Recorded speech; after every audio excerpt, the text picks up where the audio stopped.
to introduce to you Alvin Clark, our first speaker.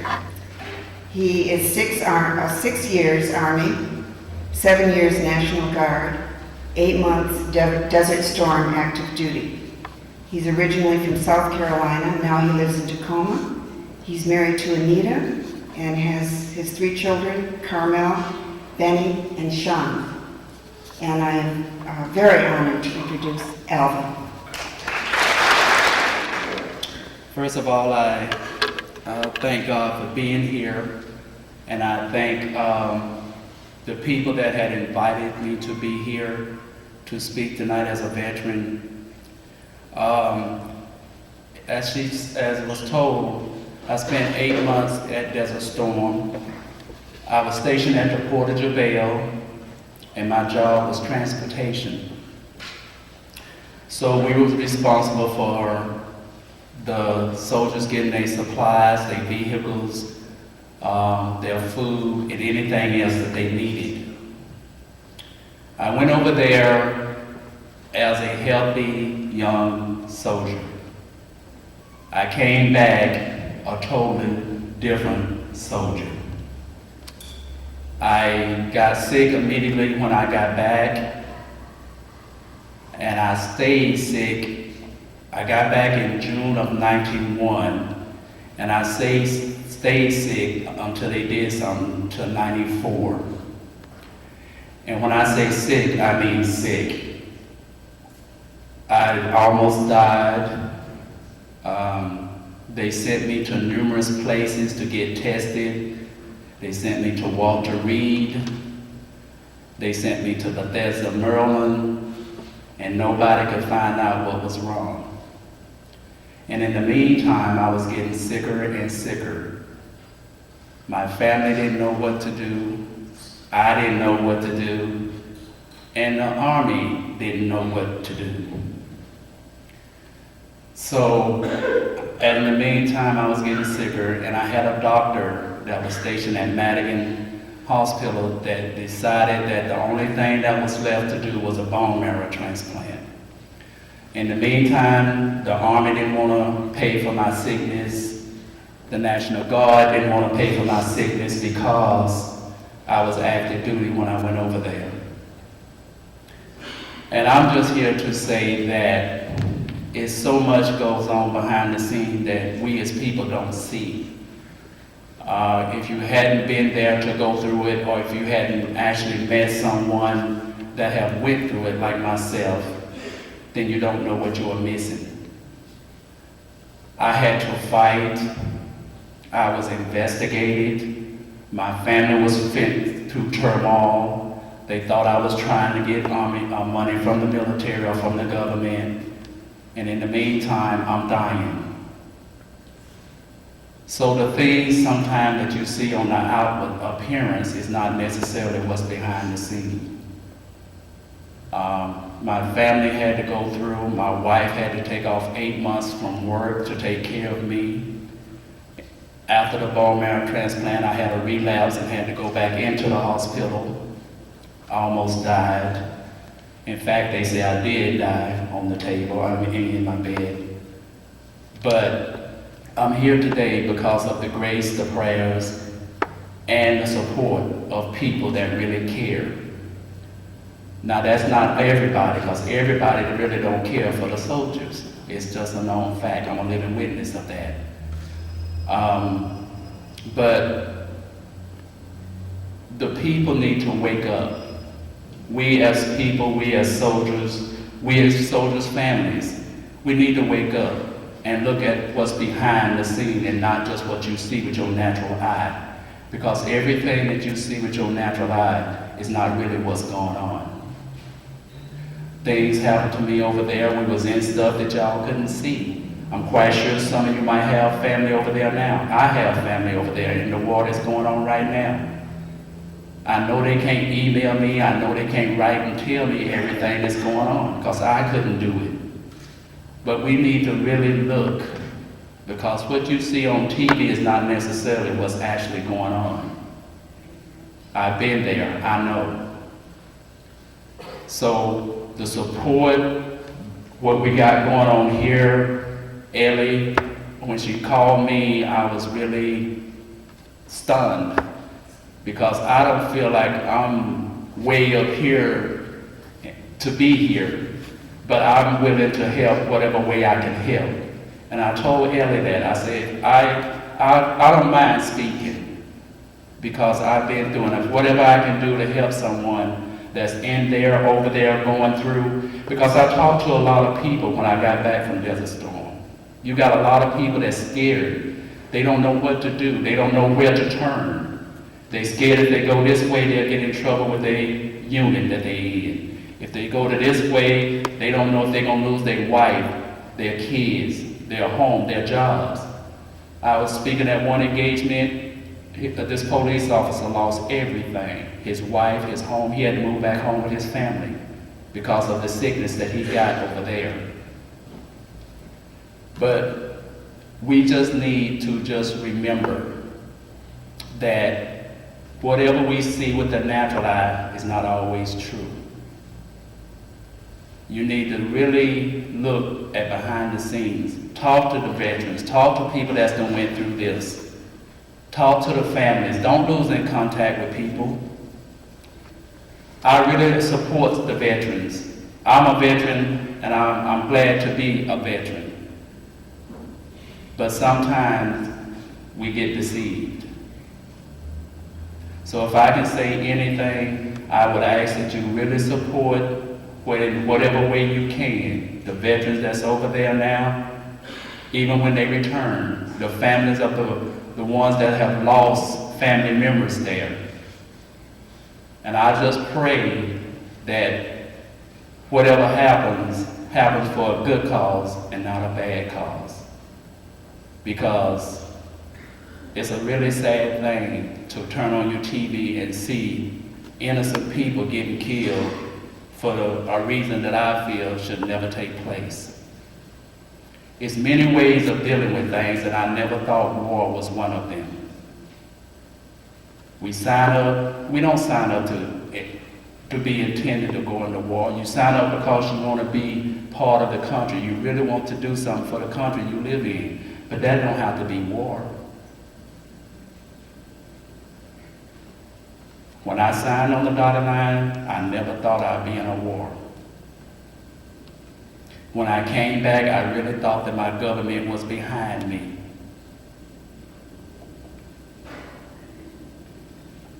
I went through a lot. I carried my family through a lot.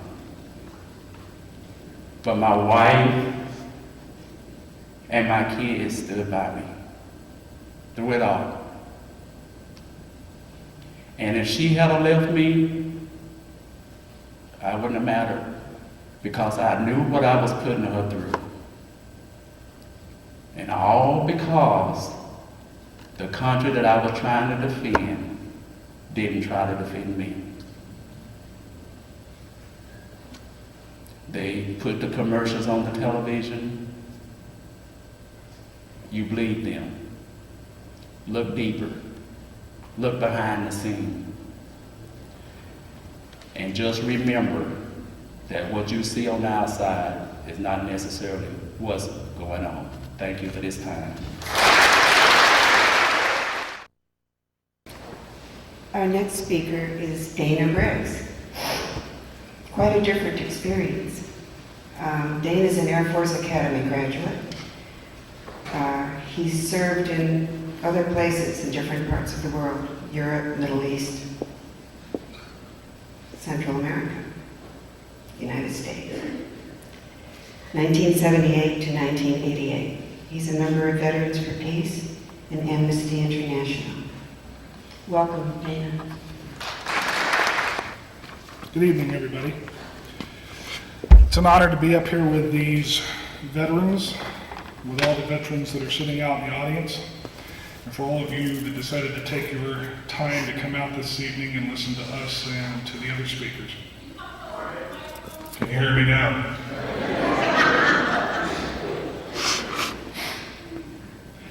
Yes, my experience was somewhat different from most people's. I grew up in a military family during the time of John Wayne movies and just wars like World War II. My father was a retired Marine Corps Sergeant Major who fought in World War II, Korea, and the early part of Vietnam. My mother was a Korean War veteran. My younger brother subsequently became a Gulf War veteran, the first Gulf War, in naval aviation.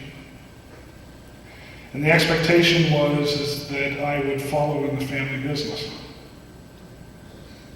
I did my job so well that in 1974 I had appointments to all 5 military academies: West Point, Annapolis, Air Force, Merchant Marine, and the Coast Guard. Decided to choose the Air Force because at the time, being a young, impressionable 19-year-old, I thought it was the better deal. And when I went into the academy with a lot of expectations, and having been weeded through literally thousands of people who were supposed to go to these things, I started a 4-year odyssey at that point to become a professional warrior.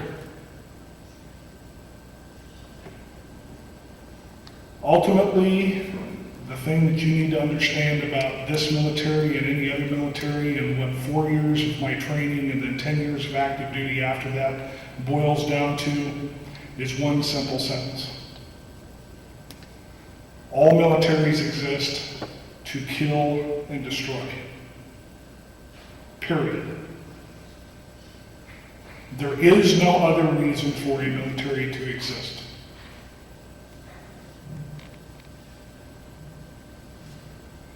During the time that I was a cadet, we were taught an honor code that's basically stated, I will not lie, cheat, nor steal, nor tolerate those among us who do.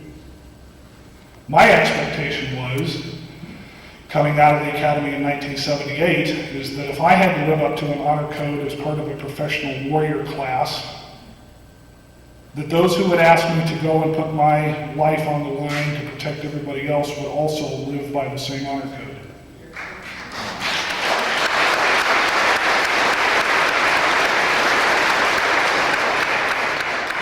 In reality, what I found out was most of the people who ask you to put your butt and your life on the line lie, cheat, and steal.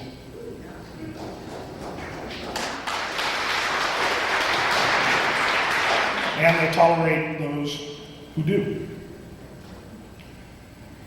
We went through a lot of training during that time, and another oath that we took upon commissioning in 1978 was, among other things, as a young officer, that I would support and defend the Constitution of the United States against all enemies, foreign and domestic. Foreign and domestic.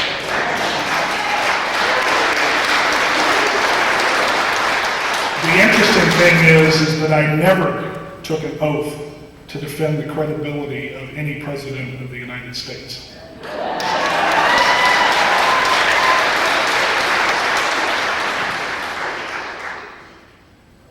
During the 10 years that I was on active duty, which, as Ellen mentioned, ranged from Europe to the Middle East to Central America, yes, I was in combat.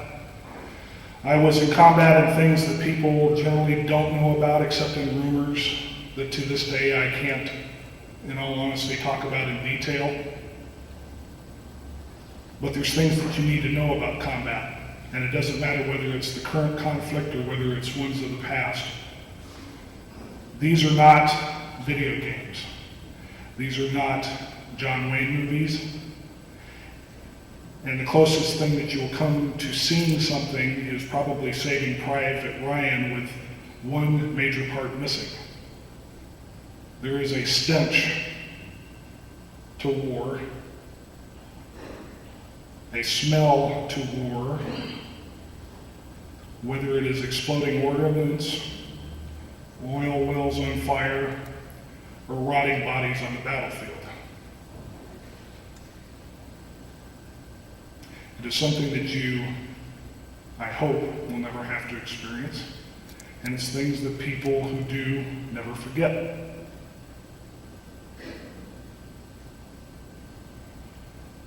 Among many other things that we were taught about was what the rules of the game were. And the rules of the game, believe it or not, are embodied in international law, with things such as the Geneva Conventions, the Constitution, and military law. My estimation is that this current conflict is nothing new. It didn't just spring out of, to put it politely, the misguided attempts of the current administration. What this is a long, continuing series of violations of international law, our own domestic laws, and the laws of whichever deity that you may happen to bow to. They go clear back prior to World War II. Every president since World War II, including FDR, is, in my estimation, and I'm just one citizen, guilty of a war crime in one form or another.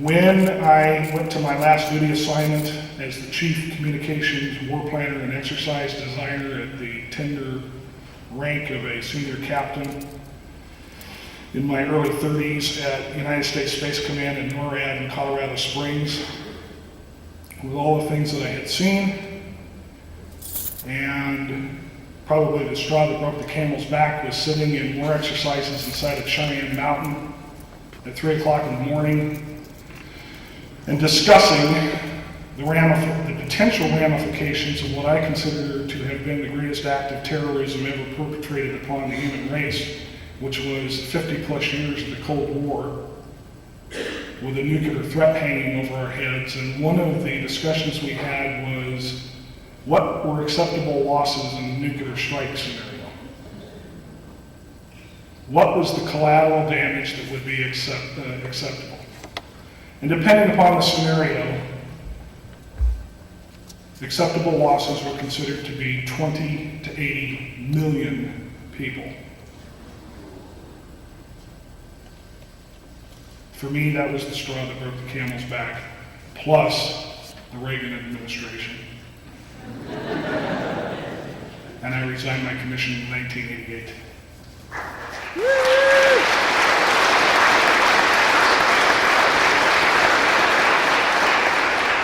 In the 15 years since then, I have been appalled and outraged at what I consider to be the dereliction of the leadership of this country when it comes to how they take care of individuals such as Alvin and the other two that are sitting up here, and those of you that have been out in the audience that were veterans. I have been appalled that even though I know that the Geneva Conventions say that we're not supposed to parade at POWs in front of the TV, and there's arguments back and forth whether their pictures should be put in the newspapers, regardless of whether they are Iraqi or US, that every one of us that has been alive since 1941 has in fact been a prisoner of war. Every one of us. This country has been on a continuous series of conflicts, which for the most part have been for absolutely no valid reason whatsoever.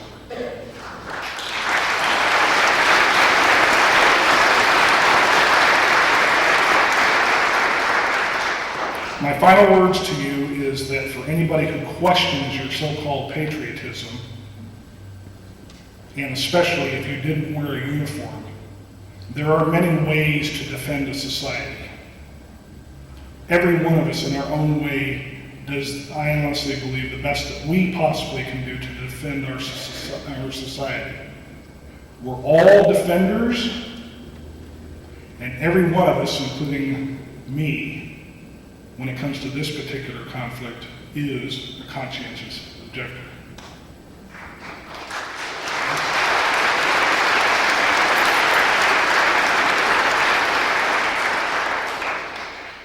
I want to thank all of you for having come out tonight. Keep the faith. It's going to be a long struggle. Okay? Good health, safe travels, and may each of you find the happiness that you deserve. Thank you.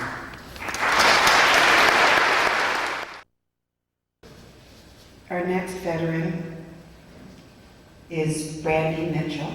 She's from Bellingham. She was in the Navy. She was in the Mediterranean on the USS Puget Sound from 93 to 95. And then from 96 to 97, she was a hospital corpsman on the Kitty Hawk, called an EVT, in Desert Storm. And so she was in Desert Storm and Desert Shield. So, you know, a corpsman, well, she'll tell you, but it's working in the medical field. And it is my great honor to welcome and introduce a very courageous lady, Brandi Mitchell. Hello, my name is Brandi Mitchell, and I joined the Navy back in '93, and I resigned in '97. Yeah, '97. Excuse me, '98. That's right. And I was taking care of many people during that time.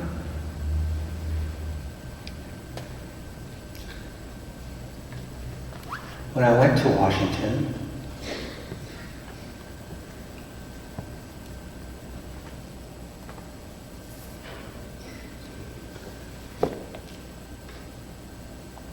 I joined the squadron at that time, and we went to the Gulf. We were there for 6 months. 6 to 8 months. Oh, and then we began to notice that people were sick in my particular ship.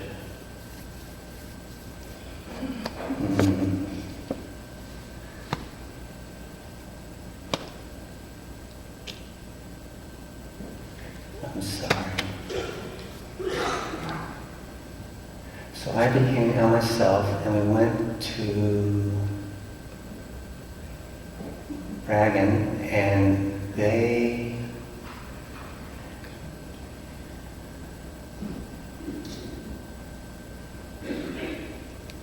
we also went to Saudi Arabia.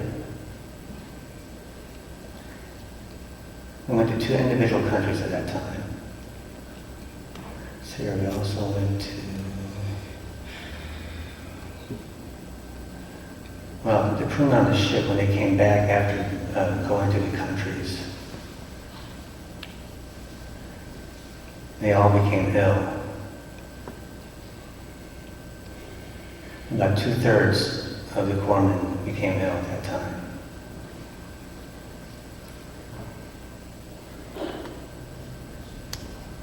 There were many people on ship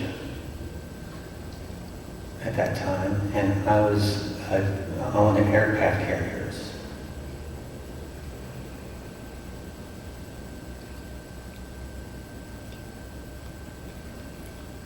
I took care of the individuals who were sick at that time.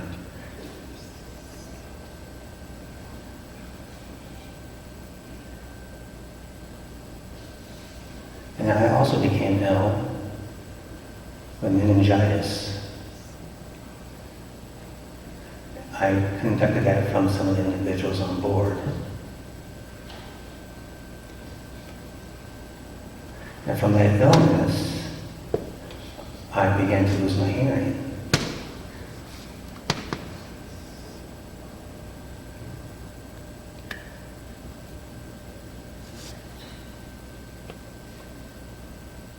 It was because we were in contact with biological and chemical warfare at that time. And it was in that area that the elements were to be found. So we came in contact with health issues.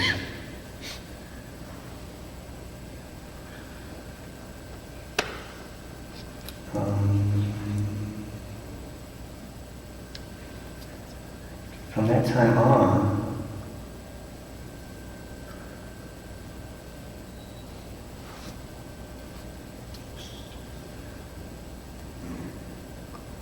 that time on, after about 4, people today become ill because of those chemicals that are still in the area. It's on the animals as well in the area.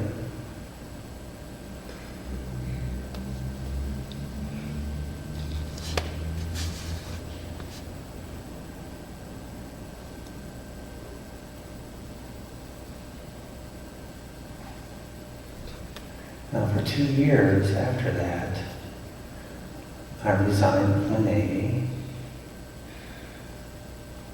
and I became deaf. And that was from the illness that I contracted at that time. I was a part of the military. The doctors, when I went to the VA hospital, they asked me many questions as opposed to what happened, whether I can hear or not. I continued to tell them that I didn't know that why I couldn't hear, that even the doctors didn't need to tell me why I couldn't hear.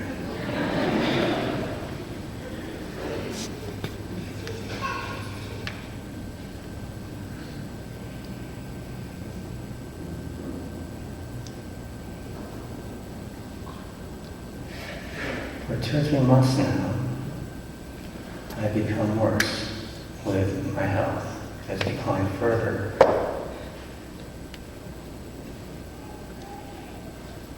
I've had many migraines for these last few months. And I still experience those headaches.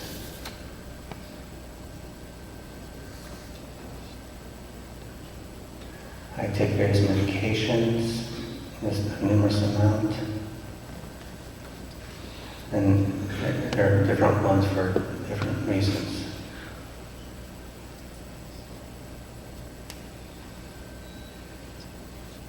I must use my medication for pain control because of the poisons that cause the illnesses and the pains in my body. I feel pain in my bones.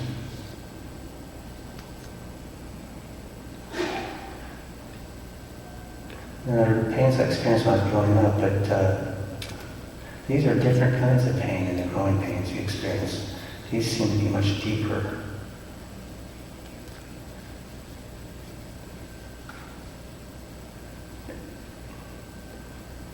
They're right in the bones, it seems like.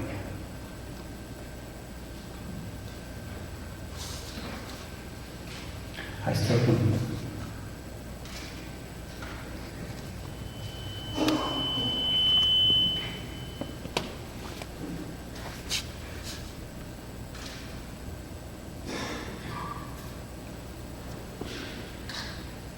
I'm still shaking today. It makes it very difficult for me to sign. I'm shaking as well. And it's continuing for me. It's difficult for me to continue as well. I'm really not sure what else to say. But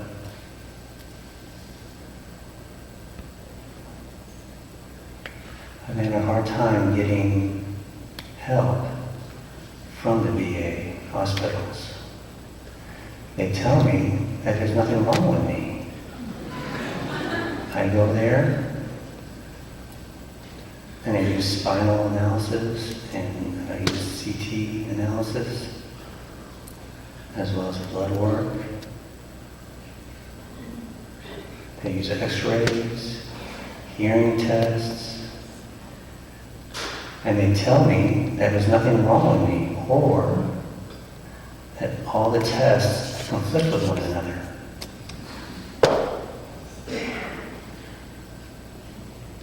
So I really don't know what's wrong.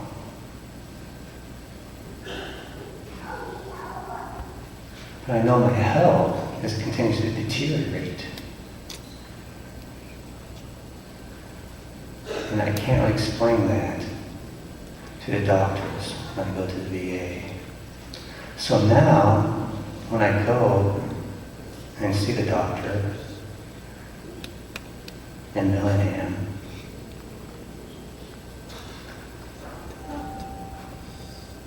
I see the doctors that are professionals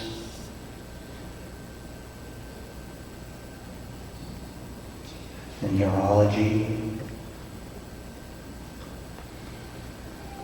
well, a range of specialists I see.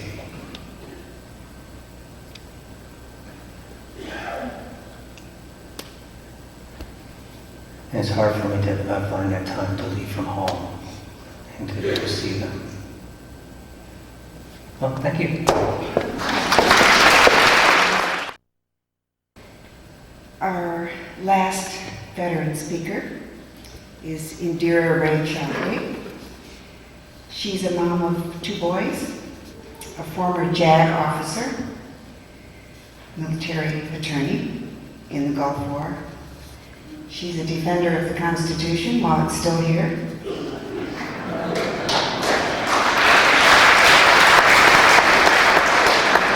It's going to stay if she has anything to say about it, I'll tell you. Active duty, 1987 to 1992. She waited 10 years for her VA claim to be processed. She is a member of the National Lawyers Guild, a board member of the National Police Accountability Project, member of the ACLU, Amnesty International, and she practices law in Bellingham. Indira. Someone I greatly admire once said, "I bring you a new commandment, to love your brother as I have loved you." Someone else I admire said, "A man cannot be a true believer until he wants for his brother what he wants for himself." Those 2 men were Jesus Christ and the Prophet Muhammad. This administration that we have here is one of the most hateful and deceitful administrations in the history of this country, and they're bringing this country down.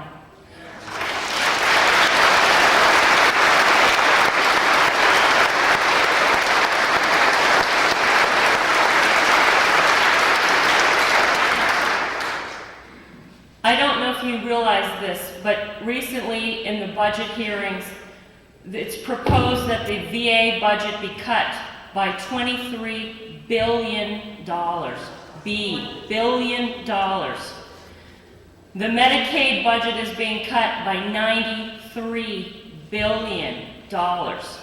This is being done while young men are naively out there thinking that they're doing something for this country. This is being done when 72 million Americans are without health insurance.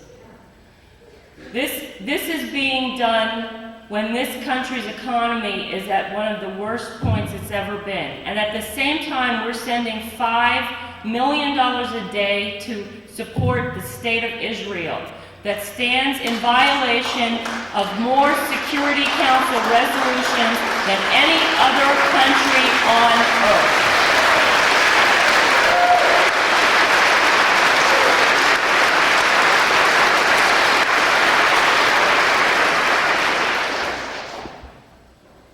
We are committing genocide in Palestine, and it's our money that's paying for that.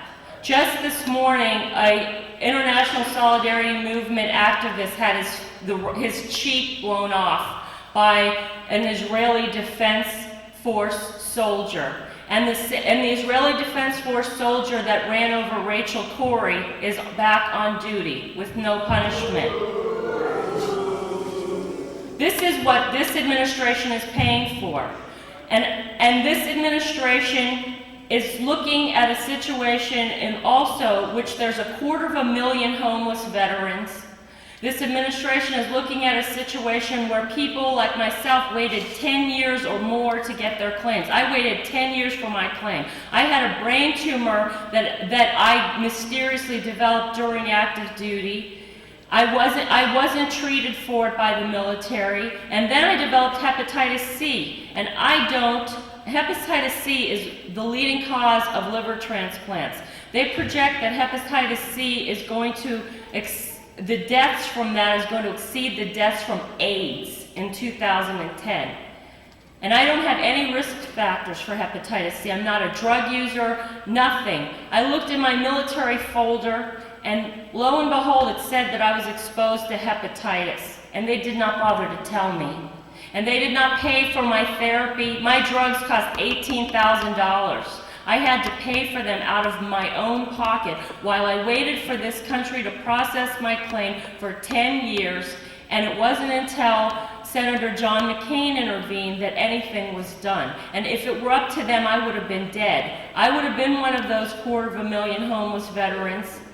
And on top of that, right now it's taking them years to process claims. There's over 500,000 backlog VA claims. And at that point, while we're sending young men and women over there, he is cutting the VA budget by $25 billion so he can pay for the rich to get richer. And while he and his cronies are reaping rewards from the oil companies, from Halliburton, and all of that. And I'm outraged. And I hope you're outraged.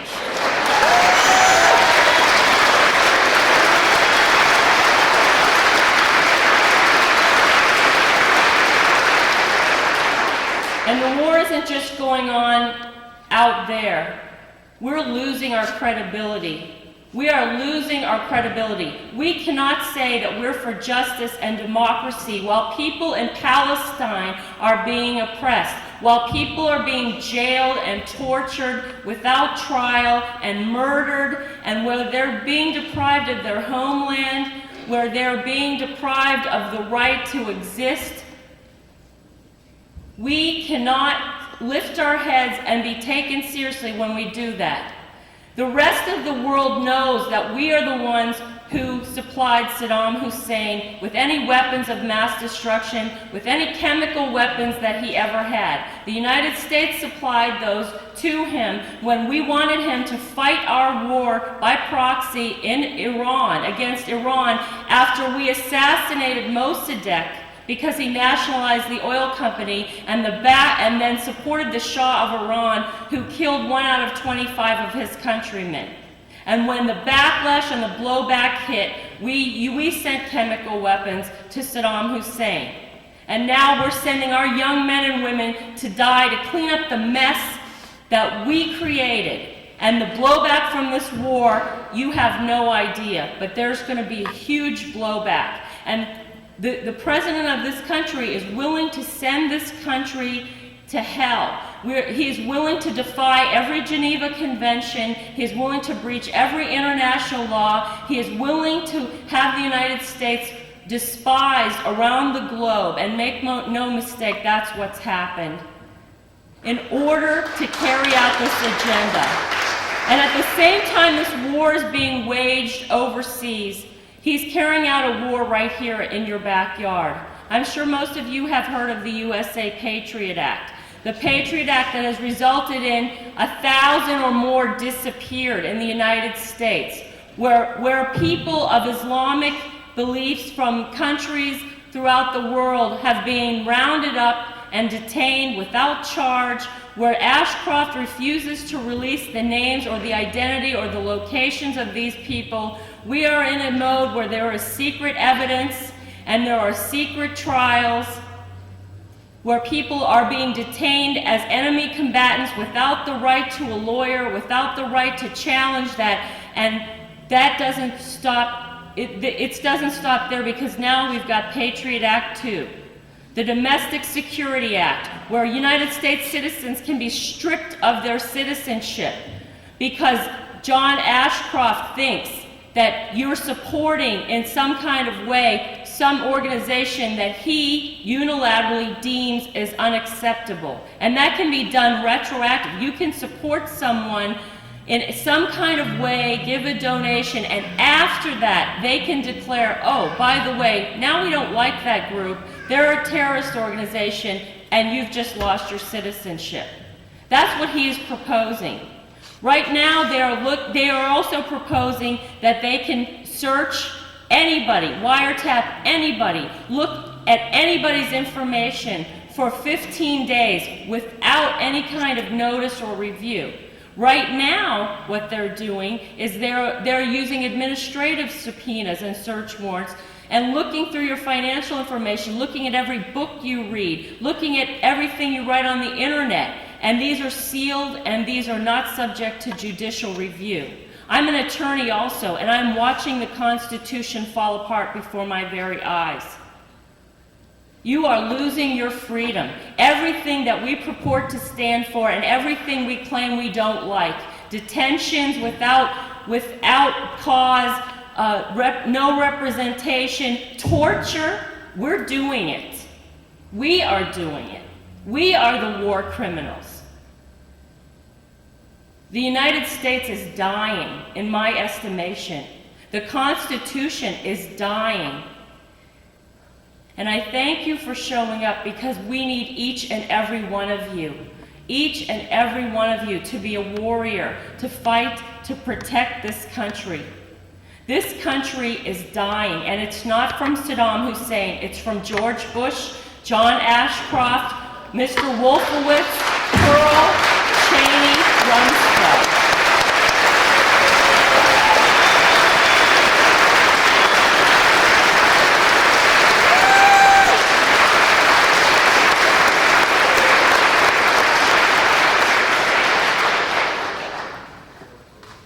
And what I'd like to ask each and every one of you to do is stay educated. Obviously you are, you wouldn't be here, but there's a lot of people out there that aren't. I'm asking each and every one of you to go and look at what JINSA is. I'm asking each and every one of you to go and look at the general, the retired general that they propose head Iraq. The retired general that was a board member or supporter of JINSA, an extremist Zionist organization that supports Ariel Sharon. That is the person that they are proposing heads Iraq. How do you spell JINSA? JINSA. And this is a part of the Program for a New American Century, PNAC. I hope you've all heard of it. It's an insidious and horrible document that was put together 12 years ago and signed by Wolfowitz, Cheney, and Rumsfeld and some other people. And that sets out a program of imperialistic domination and calls for the unilateral invasion of Iraq.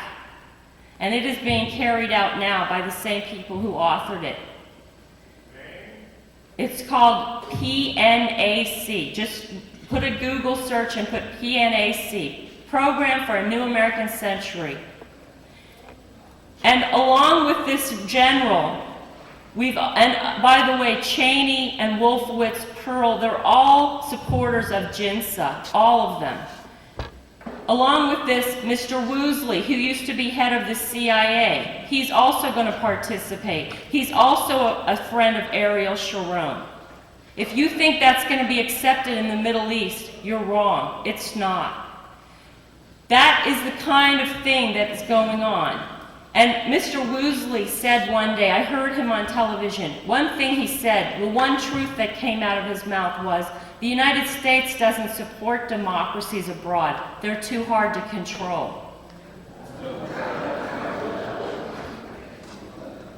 So what I would ask you, I appreciate all of you coming, and I appreciate your support, and I know all the veterans appreciate your support, but this country needs your support, no matter what the detractors say. So I ask you to educate yourself, look at what's going on, and do something about it, because pretty soon it's going to be too late. Thank you. Thank you.